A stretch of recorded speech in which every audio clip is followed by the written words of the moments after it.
आदर के साथ शहीदों को श्रद्धांजलि दी। भगत सिंह जी, सुखदेव, राजगुरु, उन लोगों को कल के दिन फांसी दी गई थी। उन्होंने देश को आज़ाद कराने के लिए सबसे बड़ी शहादत दी। अध्यक्ष महोदय, मुझे बेहद खुशी है कि वैसे तो हम सब लोग सभी शहीदों को नमन करते हैं, सभी स्वतंत्रता सेनानियों का आदर करते हैं, लेकिन उन सभी स्वतंत्रता सेनानियों में एक तरह से दो चमकते सितारे हैं, बाबा साहब अम्बेडकर और भगत सिंह। दिल्ली सरकार ने ये निर्णय लिया है कि बाबा साहब अम्बेडकर और भगत सिंह जी की तस्वीरें सभी दिल्ली सरकार के दफ्तरों में लगाई जाएंगी। कुछ दिन पहले पंजाब सरकार ने भी ये निर्णय लिया है कि पंजाब सरकार के भी सभी दफ्तरों में भगत सिंह और बाबा साहब अम्बेडकर की तस्वीरें लगाई जाएंगी। जब से ये ऐलान किया गया है, मैं तो सोच रहा था कि हमारे विपक्ष के साथी इसके ऊपर हमें बधाई देंगे, तारीफ करेंगे कि बहुत अच्छा निर्णय लिया गया। शुक्रिया।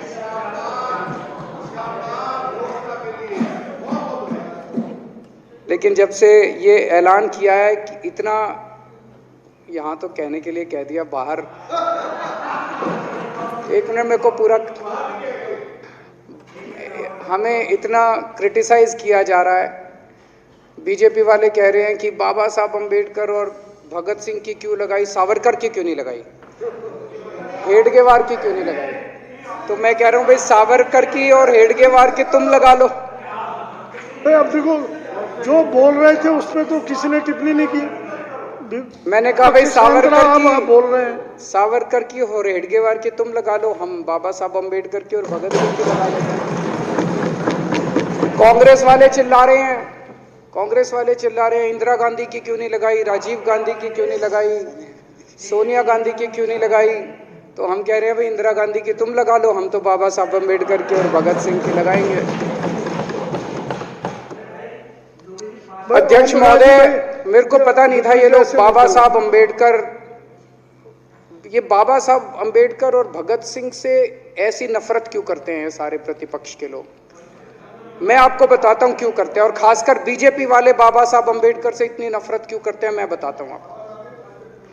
बाबा साहब अम्बेडकर ने संविधान बनाया, मैं बता देता हूं आपको, आप भी सेटिस्फाई हो जाओगे।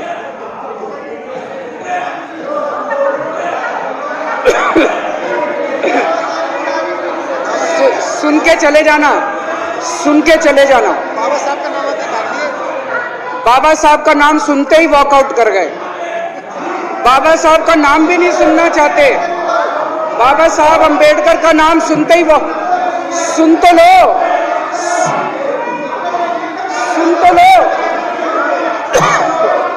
वो तमाशा, और ये सब कुछ जो इन्होंने बोला वो सच बोला। सुन तो लो।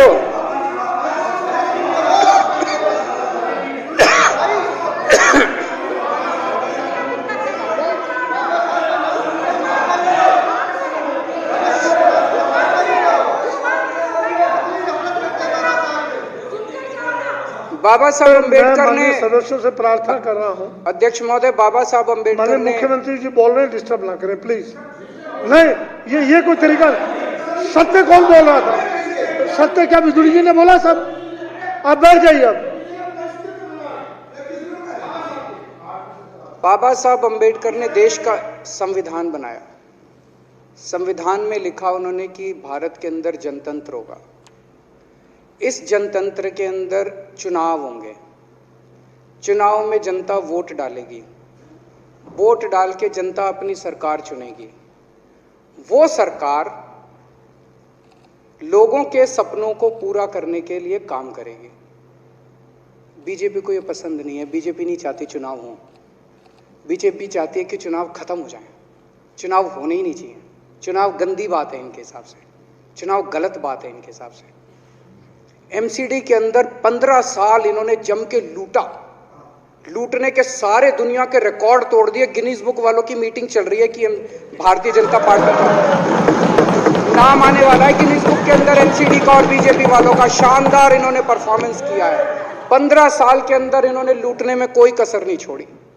लूटने के बाद जब जनता में त्राही त्राही मच गई, लोग दुखी हो गए 15 साल के इनके शासन के बाद, और जनता ने मन बना लिया कि इस बार इनको मजा चखाएंगे और गुस्सा जाहिर करेंगे। चुनाव आयोग ने ऐलान कर दिया कि हम आज शाम को 5 बजे 9 तारीख को 9 मार्च को शाम को 5 बजे आज चुनाव की डेट्स की घोषणा की जाएगी। 4 तारीख को प्रधानमंत्री के दफ्तर से फोन जाता है, चिट्ठी जाती है चुनाव कमिश्नर को, चुनाव रद्द कर दो। पूरी दुनिया के अंदर आज तक ऐसा नहीं होगा कि प्रधानमंत्री सीधे सीधे चुनाव कमिश्नर को फोन करके और चिट्ठी लिख के कहते हैं कि चुनाव रद्द कर दो। इसलिए ये नफरत करते हैं बाबा साहब अम्बेडकर से। ये कहते हैं बाबा साहब अम्बेडकर नहीं होता तो जनतंत्र नहीं होता इस देश के अंदर। कल एक बीजेपी का बड़ा नेता मिला, बोला जी मैंने तो अपने बीजेपी के बड़े नेताओं को बोल दिया ये चुनाव का चक्कर छोड़ो, एमसीडी में भी एनडीएमसी जैसा कर दो। मैंने कहा इसका क्या मतलब? वो बोले जैसे एनडीएमसी में चुनाव ही नहीं होते, एनडीएमसी में केंद्र सरकार नॉमिनेट कर देती है, बोले जी एमसीडी में भी यही हो जाना चाहिए। अध्यक्ष महोदय, इनका बस चलना इस देश के अंदर सारे राज्यों में और देश में चुनाव कराना बंद कर दें। इसलिए ये नफरत करते हैं, इसलिए बाबा साहब अंबेडकर से नफरत करते हैं ये लोग। बाबा साहब अंबेडकर चुनाव की प्रक्रिया रख के गए थे, इनका बस चले तो ये चुनाव कराना बंद कर दे। कह रहे हैं हम तीनों एमसीडी को यूनिफाई करना चाहते हैं। अरे 7 साल थे तुम्हारे पास, सो रहे थे क्या 7 साल से? कहां थे तुम लोग 7 साल से? क्यों नहीं तुम लोगों ने क्यों नहीं तुम लोग यूनिफाई करने के लिए पैसे चाहिए? क्यों नहीं तुम लोगों ने यूनिफाई किया 7 साल से? चुनाव के 1 घंटे पहले तुम लोग चिट्ठी लिख रहे हो, अब सो के जागे हो कि अब यूनिफाई करोगे। तो यूनिफाई नहीं करना, चुनाव टालने हैं, क्योंकि हार रहे हैं। मेरी हाथ जोड़ के विनती है, हार जीत लगी रहती है, कभी ये पार्टी हारती है, कभी वो पार्टी हारती है, कभी आज बीजेपी हारती है, कभी आम आदमी पार्टी भी हारती है, कभी कांग्रेस हारती है। देश बड़ा है, देश की सोचो। आज आम आदमी पार्टी है, कल आम आदमी पार्टी हो सकता है ना हो। आज बीजेपी है, कल बीजेपी हो ना हो। आज केजरीवाल है, कल केजरीवाल नहीं होगा। आज मोदी जी हैं, कल मोदी जी नहीं होंगे। कोई बड़ा नहीं है, देश बड़ा है, मुल्क बड़ा है, कौम बड़ी है, समाज बड़ा है। देश को नहीं झुकने देना, देश को नहीं टूटने देना, देश को नहीं किसी भी हालत में देश पे आंच नहीं आनी चाहिए। ये लोग देश के साथ खिलवाड़ कर रहे हैं, ये लोग संविधान के साथ खिलवाड़ कह रहे हैं। हम यूनिफाई करना चाहते हैं। इन्होंने एक चिट्ठी लिख दी चुनाव आयोग को कि हम तीनों एमसीडी को यूनिफाई कर रहे हैं, इसलिए चुनाव टाल दो। चुनाव आयोग ने चुनाव टाल दिया। कल को दिसंबर में गुजरात के चुनाव हो रहे हैं। अब जनता कह रही है ये गुजरात हारेंगे। अब अगर ये गुजरात हारेंगे तो ये 10 दिन पहले चिट्ठी लिख देंगे चुनाव आयोग को कि भाई हम गुजरात को और महाराष्ट्र को एक कर रहे हैं, इसलिए गुजरात के चुनाव टाल दो। गुजरात के चुनाव टल जाएंगे। अगली बार ये लोकसभा हारेंगे, चिट्ठी लिख देंगे जी ये पार्लियामेंट्री फॉर्म ऑफ सिस्टम बड़ा खराब है, हम प्रेसिडेंशियल फॉर्म ऑफ सिस्टम ला रहे हैं, संविधान बदल रहे हैं, चुनाव टाल दो। चुनाव टल जाएंगे। ये क्या मजाक बना रखा है इन्होंने, नौटंकी कर रखी है इन्होंने।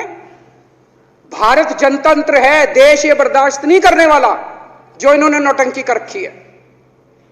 कहते हैं हम दुनिया की सबसे बड़ी पार्टी हैं, हम तो जी दुनिया की सबसे छोटी पार्टी हैं।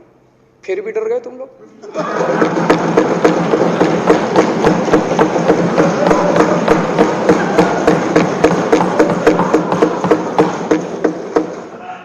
दुनिया की सबसे बड़ी पार्टी दुनिया की सबसे छोटी पार्टी से डर के भाग गई।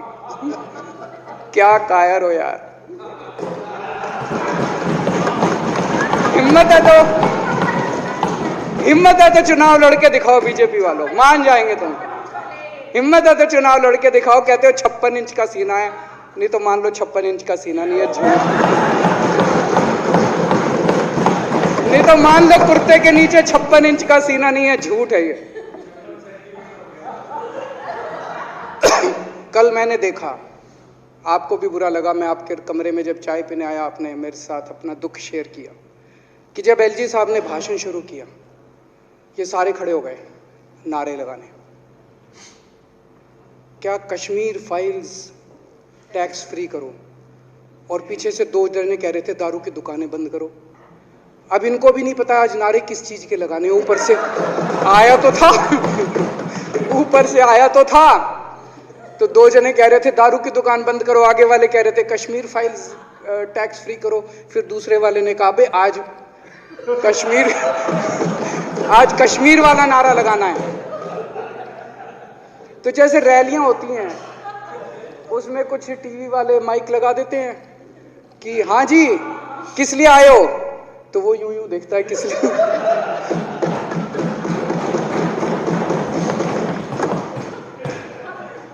क्या हाल बना दिया इनका। इसलिए थोड़ी राजनीति में आया था, इसलिए थोड़ी राजनीति में आए थे। एक पिक्चर आई थी बंटी और बबली, उस पिक्चर में एक सीन था, कुछ लोग एक नेता के घर के सामने जाते हैं, हमारी मांगे पूरी करो, हमारी मांगे पूरी करो। नेता बाहर आता कहता है क्या मांगे हैं, तो सारे एक दूसरे की तरफ, उनको पता ही नहीं क्या मांगे। आज सारे देश की सारी भारतीय जनता पार्टी एक पिक्चर के पोस्टर लगा रही है गली गली में जाके। पूरी सारी भारतीय जनता पार्टी देश में एक पिक्चर के पोस्टर लगा रही है। इसलिए राजनीति करने आए थे, पिक्चरों के पोस्टर। अपने बच्चों को क्या जवाब दोगे? घर जाके बच्चे पूछेंगे पापा क्या काम करते हो? पिक्चरों के पोस्टर लगाता हूं।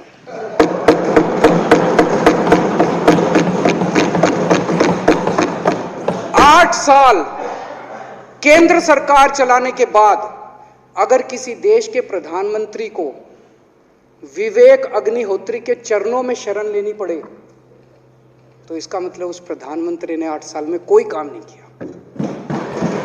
8 साल खराब कर दिए। बताओ, विवेक अग्निहोत्री के चरणों में उनको शरण लेनी पड़ रही है, बचा लो बचा लो बचा लो।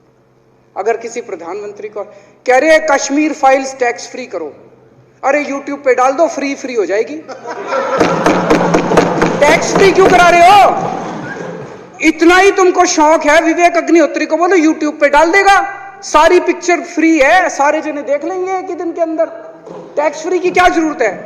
यूट्यूब पे क्यों नहीं डाल?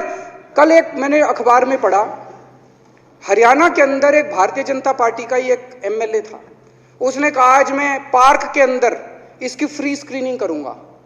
तुरंत विवेक अग्निहोत्री का ट्वीट आया खट्टर साहब के, खट्टर साहब देखो ये फ्री में कर रहा है, इसको बोलो टिकट लेके करेगा। भाई साहब, कश्मीरी पंडितों के नाम पे कुछ लोग करोड़ों रुपए कमा रहे हैं और तुम लोगों को पोस्टर लगाने का काम दे दिया। आंखें खोलो, क्या कर रहे हो तुम लोग? वो करोड़ों कमा गया, कश्मीरी पंडितों के नाम पे करोड़ों कमा गया और तुम लोग पोस्टर लगाते रह गए। क्या हाल बना दिया तुम लोगों का यार, आंखें खोलो तुम लोग।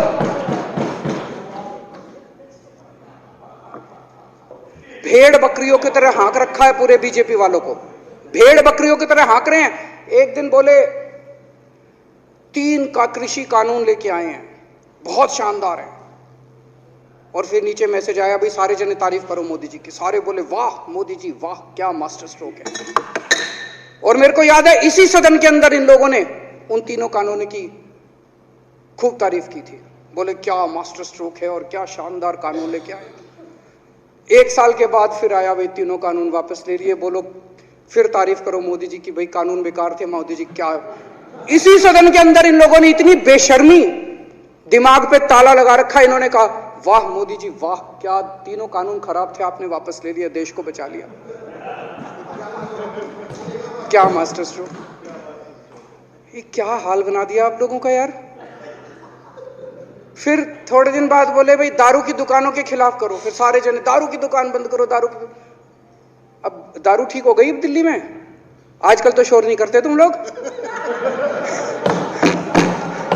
अब कश्मीर फाइल आ गई, पहले कृषि कानून, रोज काम दे रखा है तुमको, कुछ ना कुछ ऊपर से आ जाता है, काम दे रखा है। अब दारू की दुकानें। मेरा एक ही निवेदन है मेरे बीजेपी के साथियों से, आप तो अपने ही हो, आप तो सब अपने, मेरे छोटे भाई बड़े भाई बिदुरी साहब तो बड़े भाई है मेरे, आप तो सारे अपने हो यार। थोड़ा सा देश के बारे में सोचो यार, थोड़ा देश के बारे में सोचो। हिटलर भी जो था वो कम से कम अपने चमचों को नौकरी देता था, रोजगार देता था। इतिहास उठा के पढ़ो, उसने रोजगार तो दिया था, इन्होंने क्या दिया आपको? आपके बच्चों को नौकरी दी? आपके घर में कोई खाने पीने का इंतजाम करा? आपकी बिजली का इंतजाम करा? केजरीवाल काम आता है आपके भी घर की बिजली फ्री कर रखी है। दिल्ली के 12 लाख बच्चों को नौकरी दी है मैंने, स्कूल ठीक कर दिए, अस्पताल ठीक कर दिए। आपके घर में कोई बीमार हो, केजरीवाल दवाई पहुंचाता है, मोदी दवाई नहीं पहुंचाता। केजरीवाल काम आया। मैं बीजेपी के सारे कार्यकर्ताओं से कहना चाहता हूं, थोड़ा सा दिमाग खोलो। बीजेपी के सारे सपोर्टर्स को कहना चाहता हूं, थोड़ा सा दिमाग खोलो। ये भेड़ चाल बंद करो, भेड़ बकरियों की तरह हाँक रहे हैं ये आपको, ये सब बंद करो। दिमाग खोल के सारे जने बीजेपी छोड़ के आम आदमी पार्टी में आ जाओ।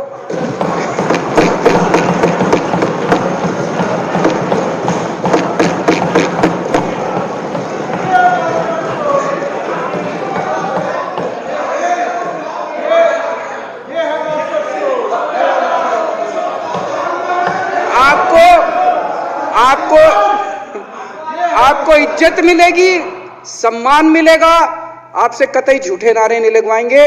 राष्ट्र निर्माण में आपको साथ लेंगे हम, राष्ट्र निर्माण करेंगे आपके साथ मिलकर। ये पोस्टर भी नहीं लगवाएंगे झूठी फिल्मों के।